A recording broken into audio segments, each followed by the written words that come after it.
부와 가난.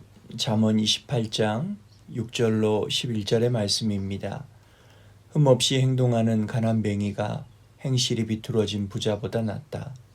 법을 지키는 자는 분별이 있는 사람이지만 불량배의 친구는 아버지를 망신시킨다. 고리대금으로 재산을 늘리는 자는 가난한 자에게 후히 베푸는 사람을 위해 재산을 늘릴 뿐이다. 법을 지키지 않는 자의 기도는 거짓된 기도이다. 정직한 자를 미혹하는 자는 자신의 함정에 빠질 것이나 흠없는 사람은 복을 받는다. 부자는 스스로 지혜롭다고 여기지만 명철을 지닌 가난한 사람은 자신을 살핀다. 아멘. 현실과 밀접한 부와 가난에 관해 우리는 곰곰이 생각하지 않습니다. 다만 부유한 사람이 되고자 하는 생각만이 치밀한 경우가 많습니다. 성경은 부와 가난 그 자체로 선과 악을 구별하지 않습니다. 본문의 잠언은 부와 가난에 관한 직접적인 말씀이라기보다 두 가지를 비교하면서 우리의 가치관을 바로 잡으려는 말씀입니다. 행실과 분별력, 법적 책임감, 사생활과 덕스러운 생활이 가치관에 의해 달라질 수밖에 없기 때문입니다. 그럼에도 불구하고 하나님과 양심에 비추어 부와 가난에 대해 생각하도록 합니다.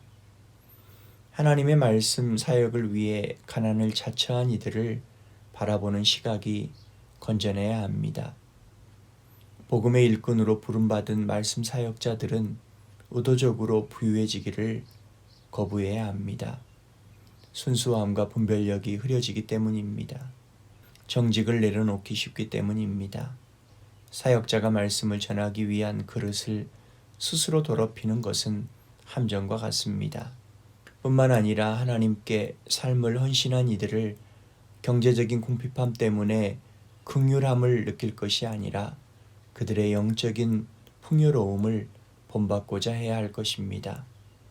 하나님은 그분의 위대한 일을 위해 한 번의 생을 바치는 이들을 자랑스럽게 여기십니다. 이들을 통해 선포되는 메시지는 회중과 함께 하나님을 거룩한 감동으로 흥분시킬 것입니다.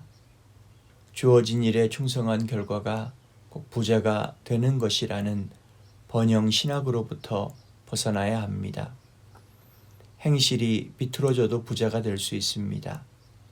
법을 지키지 않아야 부자가 되는 사회도 많습니다.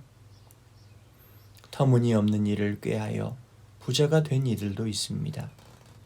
진실을 유치하다고 여기는 부자도 있습니다. 자화자찬하는 부자도 있습니다.